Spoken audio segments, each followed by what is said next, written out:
రోజూ అవి వేటకి వెళ్ళి తమ ఆహారాన్ని సంపాదించుకునేవి.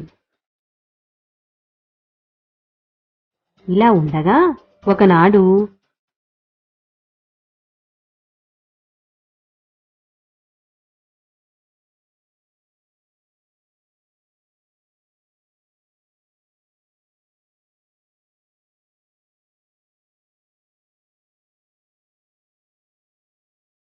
నక్కకి ఒక ఆలోచన వచ్చింది. ఆ విషయాన్ని సింహానికి చెప్పింది. మిత్రమా, రోజు నువ్వు నేను ఆహారం కోసం వేటకు వెళ్తున్నాము కదా.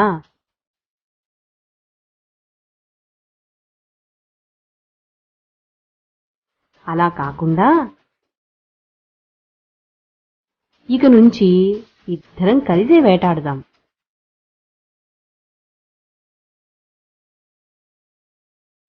నువ్వు ఆ పొదల చాటున దాక్కుని ఉండు.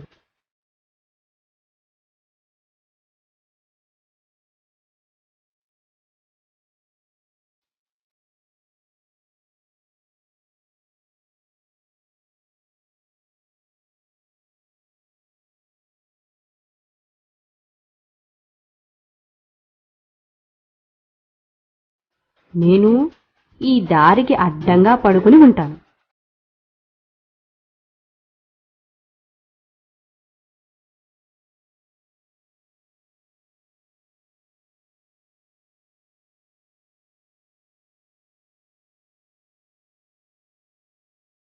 ఏదైనా జంతువు రాగానే నేను అరుస్తాను. నీవు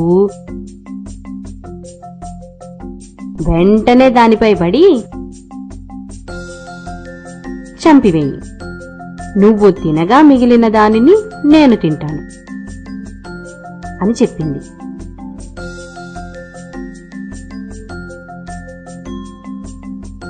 ఇది ఎంతో బాగుంది. నన్ను చూస్తే ఏవీ బయటకి రావు. అదే నక్క ఉంటే అన్ని జంతువులు తిరుగుతాయి. దీనివలన నాకు కూడా ఆహారం సులువుగా దొరుకుతుంది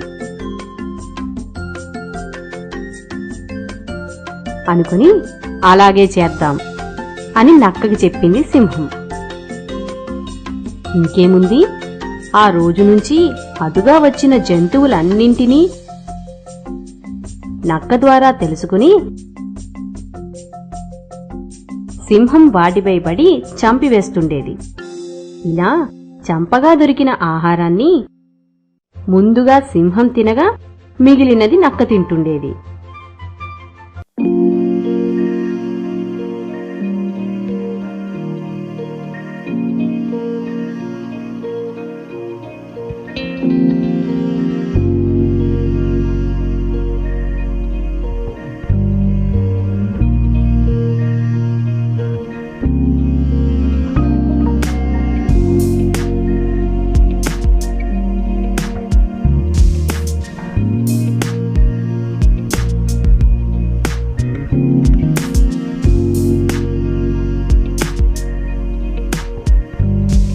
అదే విషయాన్ని తన స్నేహితుడైన సింహం దగ్గరకు చేరి, మిత్రమా, ఇక నుంచి నేను కూడా సులువుగా ఏదైనా జంతువుని చంపగలను.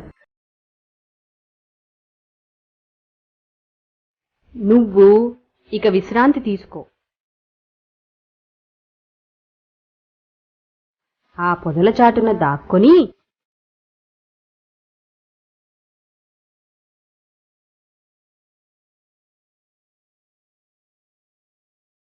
ఏదైనా జంతువు వచ్చినప్పుడు నాకు చెబితే నేను దానిపై దూకి చంపి మనకు ఆహారం సంపాదిస్తాను అనగానే సింహం కూడా నమ్మి అలాగే అని చెప్పి ఆ రోజున పొదల చాటున దాక్కుంది. ఇంతలో ఆ దారి వెంబడి ఒక ఏనుగు రాసాగింది. సింహం ఏనుగు వస్తున్నట్లు గమనించి, మిత్రమా, ఇటువైపుగా ఒక జంతువు వస్తుంది, నీవు దానిపై పడి చంపు అని చెప్పింది. నక్క ఏనుగు వైపు దూకింది. ఏనుగు పెద్ద జంతువు కదా, నక్కను తన తొండంతో ఒడిసిపట్టి గిరగిరా తిప్పి దూరంగా విసిరేసింది. ధబీమంటూ కిందపడి నక్క ఆ దెబ్బకి అక్కడికక్కడే ప్రాణాలు విడిచింది. మా వీడియో గనుక మీకు నచ్చినట్లయితే లైక్ చేయండి, షేర్ చేయండి. ఇలాంటి మరిన్ని వీడియోస్ కోసం మా ఛానల్ని సబ్స్క్రైబ్ చేసుకోవడం మాత్రం మర్చిపోకండి. Thank you for watching.